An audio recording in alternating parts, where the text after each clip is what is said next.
Hello everyone. आज हम लोग mixed combination of cell start करेंगे। प्रीवियस क्लास में मैंने आपको पैरेलल कॉम्बिनेशन बता दिया है, सीरीज कॉम्बिनेशन भी बता दिया है। मिक्स्ड कॉम्बिनेशन क्या होता है? मिक्स्ड कॉम्बिनेशन में हम सीरीज और पैरेलल को कंबाइन करते हैं। मतलब कुछ ऐसे कॉम्बिनेशन आपको मिलेंगे जिसमें सेल्स आपके सीरीज में भी होंगे और सेल्स आपके पैरेलल में भी होंगे। जैसे यहाँ पे देखिए, अगर आप फर्स्ट रो को ध्यान से देखें तो एक सेल यहाँ पे, सेकेंड सेल, फिर ऐसे करते हुए एन सेल मैंने कनेक्ट किया है। मतलब हर एक रो में नंबर ऑफ सेल आपके क्या है, एन सेल है, और सभी रो आपके क्या है, सीरीज में है। और हर एक रो को हम क्या बोल सकते हैं, पैरेलल में भी बोल सकते हैं। मतलब इसमें सीरीज भी है और इसमें आपका पैरेलल भी है। और इसमें टोटल नंबर ऑफ सेल अगर आप ध्यान से देखें तो हर एक रो में n है और total number of row m है, तो नंबर ऑफ सेल्स आपके हो जाएंगे m इंटू n। इतने सेल मैंने कनेक्ट किया, इनको बोला जाएगा मिक्स्ड कॉम्बिनेशन। और इन सेल से मैंने एक load resistance, external resistance capital R connect कर दिया। अब हम लोग स्टार्ट करते हैं कि इस कंडीशन में मैक्सिमम करंट हमें कितना मिलेगा। उसके लिए मैं सबसे पहले पोटेंशियल निकालता हूँ। मैं हर एक रो का पोटेंशियल सबसे पहले लिख लेता हूँ। टोटल पोटेंशियल या पोटेंशियल केवल लिखता हूँ, potential of cell in each row. हर एक रो में अगर हम ध्यान से देखें तो टोटल पोटेंशियल आपको दिख रहा है। देखिए ई, फिर ई, ऐसे कितने नंबर ऑफ सेल हैं, एन है। तो मैं लिख सकता हूँ इसमें आपकी टोटल पोटेंशियल होगा हर एक रो का, वो आपको हो जाएगा एन इंटू कैपिटल ई। और इसको निकालना हो तो आप ई प्लस ई ऐसे करते हुए एन टर्म तक कर सकते हैं। और सीधी सी बात है कि ये आपका पैरेलल कॉम्बिनेशन भी है, तो सीरीज में तो अगर इतना है तो हर एक रो में भी आपका इतना ही टोटल पोटेंशियल होगा। मतलब इस पूरे कॉम्बिनेशन का भी पोटेंशियल आपका क्या होगा, एन इंटू ई ही होगा। तो लिखेंगे total potential of the combination, ये भी आपको क्या मिलेगा, एन इंटू कैपिटल ई, चूँकि ये पैरेलल में था। तो पोटेंशियल तो हमें मिल गया टोटल पोटेंशियल। अब हम टोटल रेजिस्टेंस निकालते हैं। तो टोटल रेजिस्टेंस के लिए मैं इक्विवेलेंट रेजिस्टेंस निकालूंगा। सबसे पहले internal resistance, total internal resistance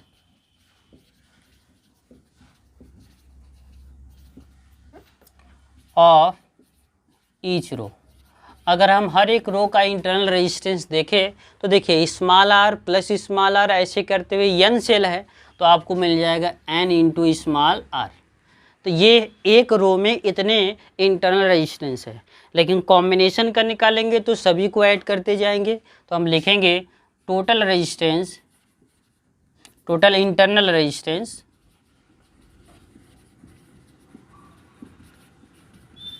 of the combination. और यहाँ पे आपको दिख रहा है कि सभी जो आपके रो हैं वो पैरेलल कॉम्बिनेशन में है, इसलिए हम जो लिखेंगे आंसर वो लिख देंगे। मान लीजिए टोटल जो आपका पैरेलल कॉम्बिनेशन का या टोटल मिक्स्ड कॉम्बिनेशन का जो इंटरनल रेजिस्टेंस है आर डैश है, तो हम इस प्रकार से लिखते हैं 1/, फर्स्ट वाले रो में एन आर है, सेकेंड में भी एन आर है, ऐसे करते हुए एम आपके रोज हैं। एम टर्म्स तक है तो एम रोज हम लिख सकते हैं। तो बताइए आंसर क्या मिल जाएगा, 1/r डैश इक्वल टू, एक ही नंबर को हम एम टाइम्स ऐड करेंगे तो आपको मिलेगा m/n इंटू आर, तो r डैश मिल जाएगा nr/m।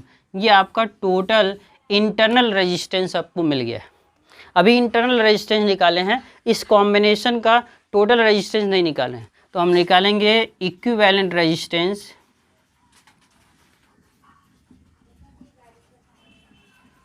Of the combination.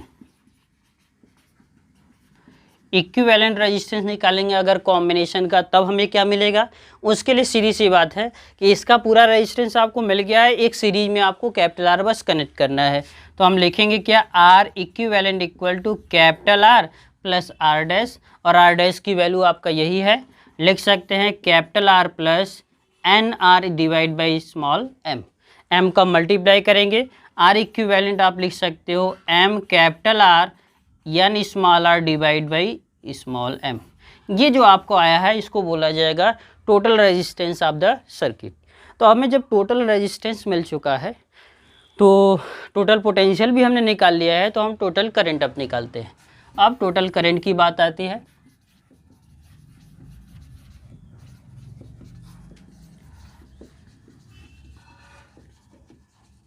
Total current जब हम लोग निकालेंगे तो टोटल करंट सीधी सी बात है पोटेंशियल में रेजिस्टेंस का डिवाइड करने पर आता है। तो पोटेंशियल आपका है एन ई और रेजिस्टेंस हमने यहाँ पे निकाला हुआ है M capital R plus N small R. M capital R plus N small R divide by आपका स्मॉल एम है। ये आप ध्यान से देखो तो यम आपका ऊपर जाके मल्टीप्लाई हो जाएगा, तो आई इज इक्वल टू मिलेगा M N capital E divide by M capital R plus N small R. यही आपका फार्मूला होता है कि मिक्स्ड कॉम्बिनेशन में जो करंट का फ्लो होता है वो करंट आपका किसके इक्वल आता है, M N capital E divide by M capital R plus N small R. अब यहाँ पे मैक्सिमम मिनिमम करने की बात आती है, तो मैक्सिमम मिनिमम के लिए सीधी सी बात है ये फ्रैक्शन में है, और फ्रैक्शन तभी मैक्सिमम आपका हो सकता है जब उसका डिनोमिनेटर क्या हो, मिनिमम हो। और अगर आपको इसको कैपिटल आई को मैक्सिमम करना है तो आपको डिनोमिनेटर मतलब M R plus N R को आपको क्या दिखाना पड़ेगा, मिनिमम दिखाना पड़ेगा। उसके लिए थोड़ा अलग तरीका होता है, मैं बता देता हूँ कैसे करते हैं, ध्यान दें। करंट को हमें मैक्सिमम दिखाने के लिए मैंने बताया आपको डिनोमिनेटर को मिनिमम करना होगा। इसका मतलब for current, for maximum current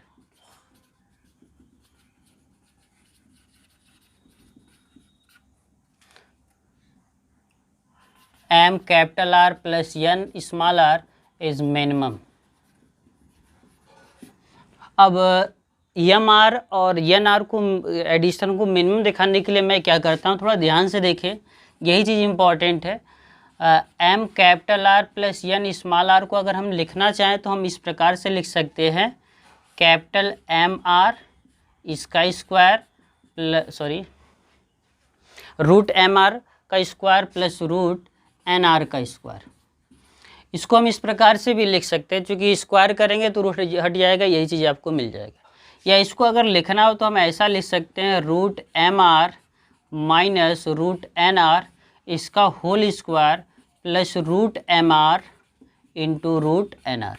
इस प्रकार से हम लिख सकते हैं, चूँकि हमें पता है कि formula A square plus B square equal to होता है ए माइनस बी का होल स्क्वायर प्लस 2ab। इस प्रकार से हम इसको सिंप्लीफाई कर सकते हैं।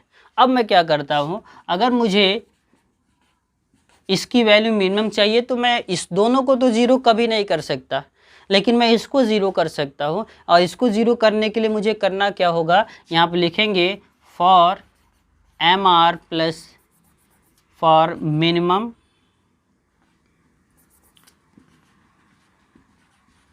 Value of M capital R यानी स्मॉल आर, हमें क्या करना होगा, रूट एम आर को रूट एन आर के इक्वल करना होगा, तभी तो ये ज़ीरो हो सकता है। अगर ये टोटल मिलके ज़ीरो तभी हो सकते हैं जब दोनों में से किसी एक के वैल्यू दूसरे के इक्वल आ जाए। तो इस प्रकार से हम कर सकते हैं, या हम ये भी लिख सकते हैं कि M capital R equal to N small R, या हम लिख सकते हैं capital R equal to N small R divide by small M. तो यहाँ पे आपको दिख रहा है कि अगर आपको ये वाली वैल्यू डिनोमिनेटर की वैल्यू मिनिमम चाहिए तो आपको कैपिटल आर को एन आर अपॉन में स्मॉल एम लिखना पड़ेगा, और जब ये मिनिमम हो जाएगा तो आसानी से करंट भी आपको क्या मिल जाएगा, मैक्सिमम।